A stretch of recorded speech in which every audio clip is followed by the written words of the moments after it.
ನಮಸ್ಕಾರ ಸ್ನೇಹಿತರೆ. ದಕ್ಷಿಣ ಭಾರತದಲ್ಲಿಯೇ ಸಂಗೀತ ಲೋಕದಲ್ಲಿ ಎಂದಿಗೂ ಕೂಡ ಅಳಿಸಲು ಆಗದೇ ಇರತಕ್ಕಂತಹ ಒಂದು ಧ್ವನಿ ಅಂತಂದ್ರೆ ಅದು ಎಸ್ ಜಾನಕಮ್ಮನವರದ್ದು. ಅವರು ಸರಿಸುಮಾರು 6 ದಶಕಗಳ ಕಾಲ ನಮ್ಮನ್ನ ರಂಜಿಸುವಂತಹ ಕೆಲಸವನ್ನು ಮಾಡಿದ್ದಾರೆ. 20ಕ್ಕೂ ಹೆಚ್ಚಿನ ಒಂದು ಭಾಷೆಗಳಲ್ಲಿ ಸರಿಸುಮಾರು ನಾವು ಯಾರು ಕೂಡ ಊಹೆಯನ್ನ ಮಾಡದೇ ಇರತಕ್ಕಂತಹ ರೀತಿಯಲ್ಲಿ 48,000ಕ್ಕೂ ಅಧಿಕವಾಗಿರ್ತಕ್ಕಂತಹ ಹಾಡುಗಳನ್ನು ಹಾಡಿರ್ತಕ್ಕಂತಹ ಕೀರ್ತಿ ಬಂದು ಜಾನಕಮ್ಮನವರಿಗೆ ಸಲ್ತದೆ. ಜೊತೆಗೆ ಇವರನ್ನ ದಕ್ಷಿಣ ಭಾರತದ ಕೋಗಿಲೆ ಎಂದೇ ಪ್ರಸಿದ್ಧಿಯನ್ನ ಪಡ್ಕೊಂಡಿದ್ರು.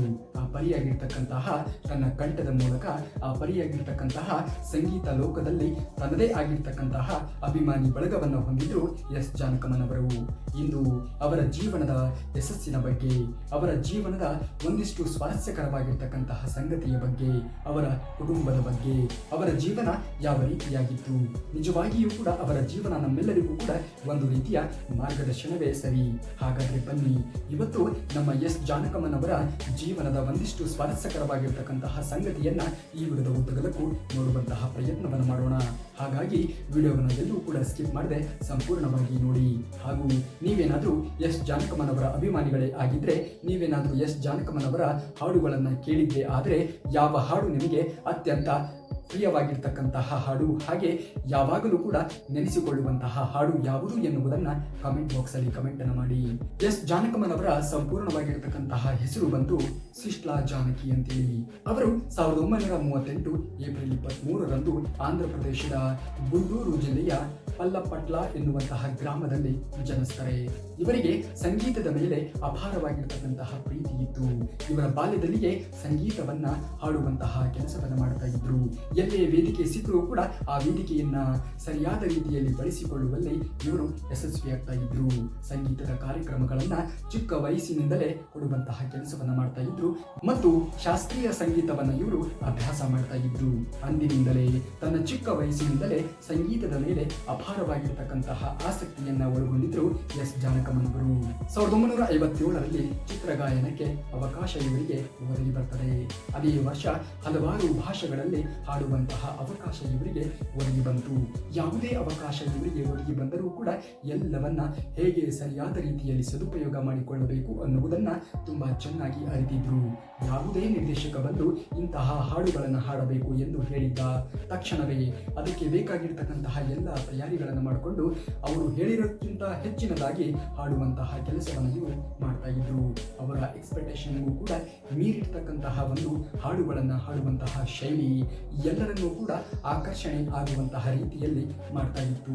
ಆ ಪರಿಯಾಗಿ ಯಾವುದೇ ನಿರ್ದೇಶಕ, ಯಾವುದೇ ಒಬ್ಬ ಸಂಗೀತ ಮಾಂತ್ರಿಕ ಬಂದು ಇವರ ಬಳಿಯಲ್ಲಿ ಹಾಡಿಸಬೇಕು ಅನ್ನುವುದೇ ಆದರೆ ಮತ್ತೆ ಇವರ ಬಳಿಯಲ್ಲಿ ಶ್ರುತಿಯ ಬಗ್ಗೆ ಆಗಲಿ ಅಥವಾ ಆ ಹಾಡಿನ ಬಗ್ಗೆ ಆಗಲಿ ಕಂಪ್ಲೇಂಟ್ ಮಾಡುವಂತಹ ರೀತಿಯಲ್ಲಿಯೇ ಇರುತ್ತಿರಲಿಲ್ಲ. ಆ ಪರಿಯಾಗಿ ಒಂದೇ ಬಾರಿ ನೋಡ್ಕೊಳ್ತಾ ಇದ್ರು. ಆ ಹಾಡುಗಳನ್ನ ಹೇಗೆ ಹಾಡಬೇಕು ಎನ್ನುವುದನ್ನ ಪಠನೆ ಮಾಡಿಕೊಂಡು ಅವ್ರೇನು ಎಕ್ಸ್ಪೆಕ್ಟೇಷನ್ ಮಾಡ್ತಾ ಇದ್ರು ಅದಕ್ಕೆ ಮೀರಿರ್ತಕ್ಕಂತಹ ಪರ್ಫಾರ್ಮೆನ್ಸ್ ಅನ್ನ ಕೊಡುವಂತಹ ಕೆಲಸವನ್ನ ಎಸ್ ಜಾನಕಮ್ಮನವರು ಮಾಡ್ತಾ ಇದ್ರು. ತಮ್ಮ ವೃತ್ತಿ ಜೀವನದ ಬಗ್ಗೆ ಅಪಾರವಾಗಿರ್ತಕ್ಕಂತಹ ಕನಸನ್ನ ಹೊತ್ತಿದ್ರು. ಖಂಡಿತವಾಗಿಯೂ ಕೂಡ ಅವರು ದಕ್ಷಿಣ ಭಾರತದ ಕೋಗಿಲೆ ಎಂದೇ ಪ್ರಸಿದ್ಧಿಯನ್ನ ಪಡೆಯುವುದಕ್ಕೂ ಕೂಡ ಅವರು ಅರ್ಹರಾಗಿದ್ರು. ಆ ಪರಿಯಾಗಿರ್ತಕ್ಕಂತಹ ಹಾಡಿನಲ್ಲಿ ತನ್ನದೇ ಆಗಿರ್ತಕ್ಕಂತಹ ಒಂದು ಅಭಿಮಾನಿ ಬಳಗವನ್ನ ಹೊಂದಿದ್ರು. ತನ್ನದೇ ಆಗಿರ್ತಕ್ಕಂತಹ ಒಂದು ವೈಶಿಷ್ಟ್ಯತೆಯನ್ನ ಒಳಗೊಂಡಿದ್ರು ಎಸ್ ಜಾನಕಮ್ಮನವರು.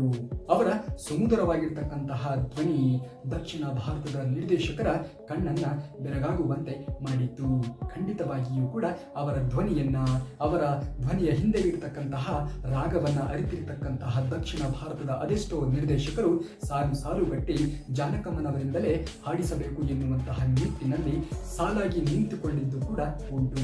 ಆ ಪರಿಯಾಗಿರ್ತಕ್ಕಂತಹ ತನ್ನ ಹಾಡಿನ ಮುಖಾಂತರವೇ ಮೋಡಿ ಮಾಡುವಂತಹ ಚಾಕಚಕತೆಯನ್ನ ಒಳಗೊಂಡಿದ್ದು ಎಸ್ ಜಾನಕಮ್ಮನವರು. ಎಸ್ ಜಾನಕಮ್ಮನವರು ಆಗಲೇ ಹೇಳಿರುವ ಹಾಗೆ 20ಕ್ಕೂ ಹೆಚ್ಚಿನ ಒಂದು ಭಾಷೆಗಳಲ್ಲಿ ಹಾಡುವಂತಹ ಕೆಲಸವನ್ನ ಮಾಡಿದ್ದಾರೆ. ಅದರಲ್ಲಿಯೂ ಕೂಡ ನಮ್ಮ ಕನ್ನಡದ ನೆಲದಲ್ಲಿ ನಮ್ಮ ಕನ್ನಡದ ಹಾಡುಗಳನ್ನ ಅತ್ಯಂತ ಅಧಿಕವಾಗಿರ್ತಕ್ಕಂತಹ ರೀತಿಯಲ್ಲಿ ಹಾಡಿದ್ದಾರೆ. ಕನ್ನಡ ಅಂತಂದ್ರೆ ಎಲ್ಲರಿಗೂ ಕೂಡ ಅಚ್ಚುಮೆಚ್ಚು. ಆದರೆ ಜಾನಕಮ್ಮನವರಿಗೆ ಕನ್ನಡದ ಹಾಡುಗಳು ಅಂತಂದ್ರೆ ತುಂಬಾನೇ ಅಚ್ಚುಮೆಚ್ಚು. ಅವರು ಹಾಡಿರ್ತಕ್ಕಂತಹ ಕನ್ನಡದ ಹಾಡುಗಳು ಬಹುಶಃ ಎಲ್ಲವೂ ಕೂಡ ಸೂಪರ್ ಡೂಪರ್ ಹಿಟ್ ಅನ್ನ ಕಂಡುಕೊಂಡಿದ್ವು. ಅವರಿಗೆ ಕನ್ನಡದ ಹಾಡು ಅಂತಂದ್ರೆ ತುಂಬಾನೇ ಮೆಚ್ಚುಗೆ ಆಗ್ತಾ ಇದ್ವು. ಕನ್ನಡದ ಹಾಡುಗಳನ್ನ ತುಂಬಾನೇ ಇಷ್ಟಪಟ್ಟು ಹಾಡ್ತಾ ಇದ್ರು. ತಮ್ಮ ವೃತ್ತಿ ಜೀವನದ ಉದ್ದಕ್ಕೂ ಕೂಡ ಅತ್ಯಂತ ಅಧಿಕವಾಗಿ ಯಾವುದಾದ್ರೂ ಭಾಷೆಯಲ್ಲಿ ಹಾಡಿದ್ರೆ ಅದು ನಮ್ಮ ಹೆಮ್ಮೆಯ ಕನ್ನಡದಲ್ಲಿ ಅವರು ಬಹುತೇಕ ಎಲ್ಲ ಹಾಡುಗಳನ್ನು ಕೂಡ ಹಾಡಿದ್ದಾರೆ. ಆಗಿನ ಕಾಲದಲ್ಲಿ ಎಸ್ ಜಾನಕಮ್ಮ ಅಂತಂದ್ರೆ ಆ ಪರಿಯಾಗಿರ್ತಕ್ಕಂತಹ ಅವರ ಗಾಯನಕ್ಕೆ ಆ ಪರಿಯಾಗಿರ್ತಕ್ಕಂತಹ ಮಹತ್ವವನ್ನ ಸಿಗ್ತಾ ಇತ್ತು. ಎಸ್ ಜಾನಕಮ್ಮನವರು ಹಾಡಿದ್ದಾರೆ ಅಂತಂದ್ರೆ ಅದನ್ನ ಕೇಳುವುದಕ್ಕೆ ಅವರ ಅಭಿಮಾನಿ ಬಳಗವೇ ಒಂದು ರೀತಿಯಲ್ಲಿ ಇರ್ತಿತ್ತು. ಈಗಲೂ ಕೂಡ ಎಸ್ ಜಾನಕಮ್ಮನವರ ಹಾಡುಗಳನ್ನ ಹಾಡುವಂತಹ ಅಥವಾ ಅವರ ಹಾಡುಗಳನ್ನ ಕೇಳುವಂತಹ ಅಭಿಮಾನಿ ವರ್ಗವೇ ಇದೆ ಅಂತಂದ್ರೆ ಬಹುಶಃ ತಪ್ಪಾಗಲಿಕ್ಕಿಲ್ಲ. ಡಾಕ್ಟರ್ ರಾಜ್ಕುಮಾರ್ ಅವರು ಆಗಿರಬಹುದು, ಎಸ್ ಪಿ ಬಾಲಸುಬ್ರಹ್ಮಣ್ಯನ್ ಅವರು ಆಗಿರಬಹುದು, PB ಶ್ರೀನಿವಾಸ್ ಅವರು ಸೇರಿದಂತೆ ಎಲ್ಲರೊಂದಿಗೂ ಕೂಡ ಹಾಡಿರ್ತಕ್ಕಂತಹ ಕೀರ್ತಿ ಜಾನಕಮ್ಮನವರಿಗೆ ಸೇರ್ತದೆ.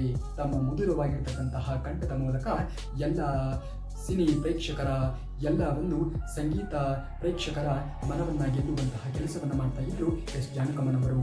ಅನೇಕ ನಿರ್ದೇಶಕರ ನೆಚ್ಚಿನ ಹಾಡುಗಾರ್ತಿ ಅಂತಂದ್ರೆ ಅದು ಎಸ್ ಜಾನಕಮ್ಮನವರು ಆಗಿದ್ರು.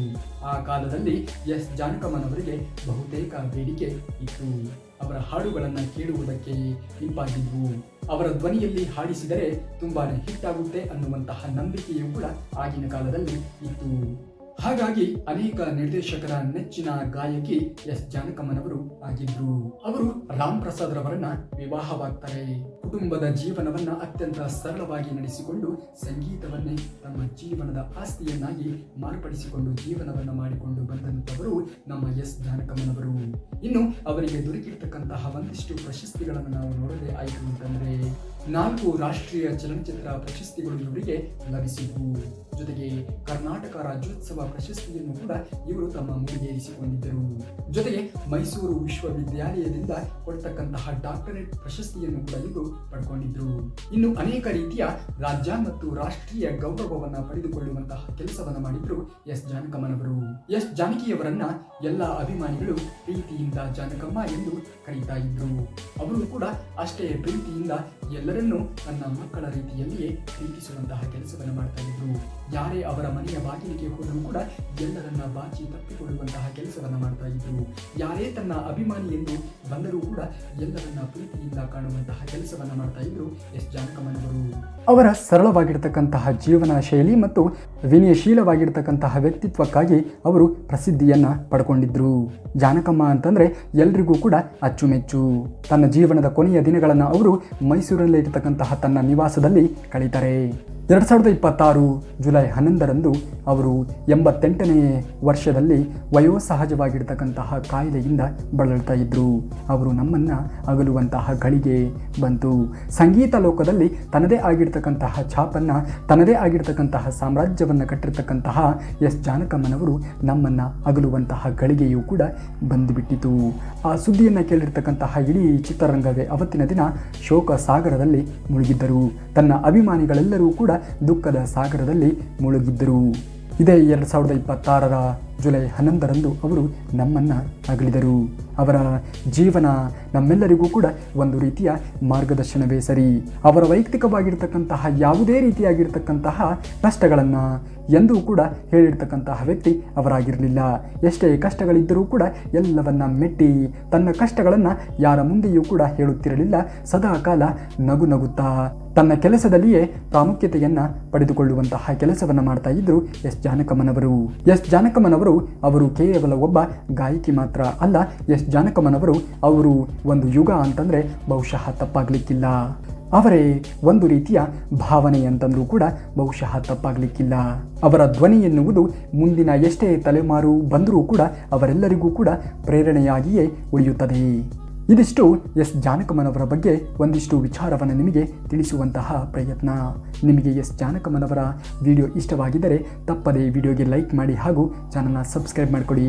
ಹಾಗೂ ಈ ವಿಡಿಯೋದ ಬಗ್ಗೆ ನಿಮಗೆ ಏನು ಅನಿಸುತ್ತೆ ಅನ್ನೋದನ್ನು, ನಿಮ್ಮ ಅನಿಸಿಕೆಯನ್ನು ನೀವು ಎಸ್ ಜಾನಕಮ್ಮನವರ ಯಾವ ಹಾಡುಗಳನ್ನು ಹೆಚ್ಚಾಗಿ ಕೇಳುತ್ತೀರಾ ಎನ್ನುವುದನ್ನು ವಿಡಿಯೋದಲ್ಲಿ ಕಮೆಂಟ್ ಮಾಡೋದನ್ನು ಮಾತ್ರ ಮರಿಬೇಡಿ ಎಂದು ಹೇಳುತ್ತಾ ಸಿಗುತ್ತೇನೆ ನಾಳೆ ಮತ್ತಷ್ಟು ಒಬ್ಬ ಸಾಧಕನ ಬಗ್ಗೆ ಒಂದಿಷ್ಟು ವಿಚಾರವನ್ನು ನಿಮಗೆ ತಿಳಿಸುವಂತಹ ಪ್ರಯತ್ನವನ್ನು ಮಾಡ್ತೇನೆ. ಅಲ್ಲಿಯವರೆಗೂ ಧನ್ಯವಾದ. ಕರುನಾಡಿಗೆ.